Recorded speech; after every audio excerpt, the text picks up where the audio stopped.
Solo me han dado trocitos de dulce, fue lo que escucharon los padres de Daisy al verla volver a casa.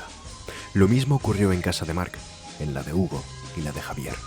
Fue una noche horrible, pero por lo menos ahora sabían lo que había ocurrido con Dulce, la niña que desapareció un año atrás. Estoy seguro de que ya has oído cientos de historias sobre apariciones de entes o muertos durante la noche de Halloween. Algunos afirman que es porque durante esta noche el mundo de los que ya se han ido y el nuestro colisionan durante algunas horas. Los más escépticos piensan que todo es un caso de histeria colectiva, por lo que representa la fecha. Sin embargo, ¿alguna vez has oído hablar del origen de este mito? Stingy Jack era un ladrón de poca monta.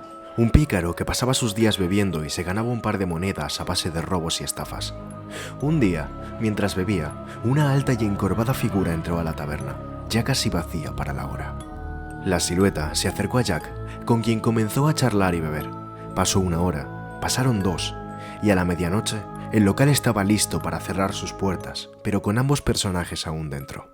Jack, quien no quería pagar la cuenta, y sabiendo bien de quién se trataba, pues había oído miles de historias sobre él, encaró a su acompañante y le dijo: «Sé quién eres, ¿por qué no arreglamos la cuenta con un trato?».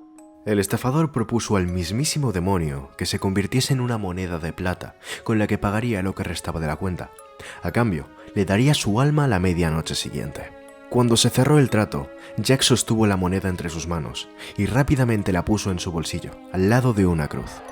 Gritos del averno se escucharon en el lugar, y Jack, quien notaba que el calor de su bolsillo crecía cada segundo, alcanzó a gritar que quería 10 años más de vida asegurados.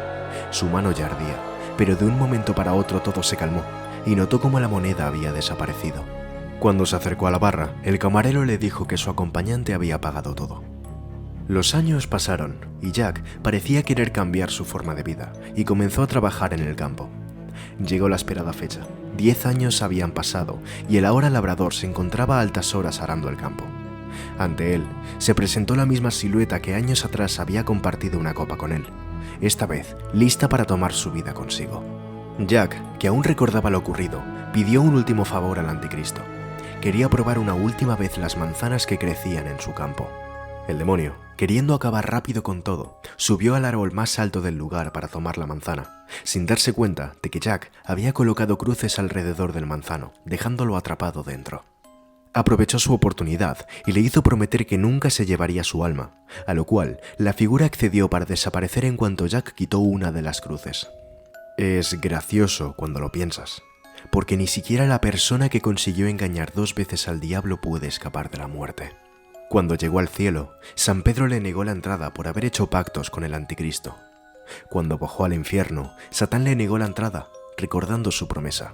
Se limitó a lanzarle unas brasas, con las que, junto a un nabo, Jack fabricó un farolillo que alumbra su camino. Se dice que hoy en día, Stingy Jack sigue vagando por el mundo, engañando a los incautos en la noche de Halloween para tomar su alma y así alimentar su farolillo. Ten cuidado con quien te cruzas esta noche.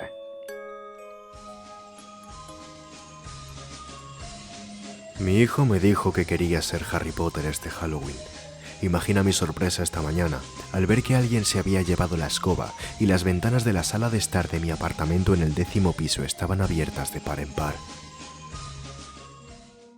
Ocurrió la noche del 31, cuando mi hijo salió a pedir dulces con sus amigos. O al menos, eso es lo que se creía. Solo alcancé a gritarle desde el piso de arriba que se abrigase y tuviese cuidado con los extraños. Llegó la medianoche y aún no había vuelto a casa. Nervioso, llamé a los padres de sus amigos, pero todos sus hijos ya estaban en casa. Lo que más me extrañó es que todos los niños decían no haber visto a mi hijo en toda la noche. Pasada una hora, la cual utilicé para calmar mis nervios por lo que había ocurrido y pensar lo que iba a decir, llamé a las autoridades, las cuales se presentaron en mi casa escasos minutos después para tomar mi testimonio y comenzar la búsqueda. Dicen que las primeras 24 horas son cruciales. Pero yo sabía que esos instantes se convertirían en días, semanas, meses. Las primeras navidades sin mi pequeño fueron duras. La familia estaba destruida por su desaparición, pero no podía hacer nada. Todo ocurre por alguna razón, ¿cierto? Tiempo después, cuando ya pensaba que todos se habían olvidado de lo ocurrido, y exactamente en la víspera de Halloween, recibí una llamada. Al escuchar una risa lenta y macabra, como ninguna que hubiese oído antes. Apenas logré ahogar un grito hacia mis adentros. Colgué en cuanto mi mente se dignó a reaccionar, aunque el shock inicial se vio seguido por 1000 pensamientos. Yo, aún a mi pesar, reconocía perfectamente ese tono de voz, esa risa burlona que un año atrás escuchaba todos los días. Era imposible. Había pasado un año desde que... Mi trance se vio interrumpido por otra llamada. Era el mismo número. Pensé en dejarlo sonar, pero mi curiosidad pudo al miedo, así que tomé de nuevo el auricular y, sin decir nada, esperé a que la línea conectase. Mi hijo. Decían que habían encontrado a mi hijo, pero yo sabía que eso era imposible. Escasas horas después, podía ver al niño junto a 2 policías en la entrada de mi casa. Según decían, habían encontrado al infante caminando por el bosque, como si estuviese perdido en su mente y sin rumbo, con la ropa en un estado deplorable y con un hedor que hacía recordar al de un cuerpo putrefacto, el cual aún podía notarse. Hace ya una semana desde que volvió, y puedo jurar que ese no es mi hijo.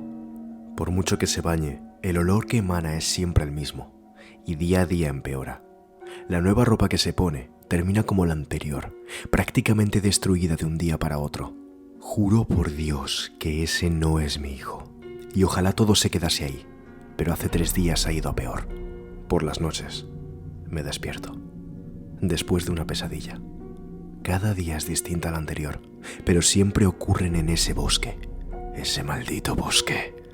Todo toma sentido cuando, sobresaltado y entre la oscuridad, llevo mi mirada hacia la puerta, abierta de par en par, y, gracias a la tenue luz que entra desde las farolas de la calle, puedo ver esa silueta infantil que me vigila desde el pasillo. Necesito que entiendas que ese no es mi hijo. Estaba harto. No podía aguantarlo más. Sé que algún día despertaré y algo malo ocurrirá o, peor, no despertaré. Esa noche no fui capaz de conciliar el sueño. Mi mente daba 1000 vueltas. No quería volver a ver eso en mi casa. Me levanté, tomé una pala y subí a mi coche. La velocidad no importaba. Para ese momento solo pensaba en llegar a ese maldito bosque y buscar las respuestas que pensaba me darían paz. Aparqué a un lado de la carretera. No es que hiciese calor, pero podía sentir ese sudor frío recorrer mi frente. Entre la oscuridad, alumbrada únicamente por una linterna a pilas y los sonidos del bosque nocturno, caminé hacia el lugar. Las ramas partiéndose a mi paso, las hojas crujiendo según las pisaba.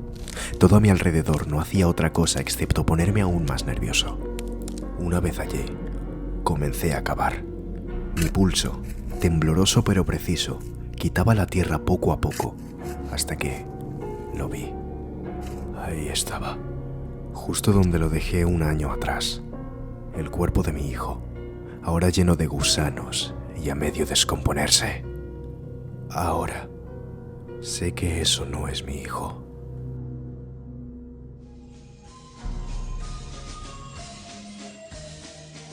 Esta es la mejor noche para que mate a alguno de los personajes del libro que estoy escribiendo. Estoy seguro de que así mi autobiografía será mucho más interesante.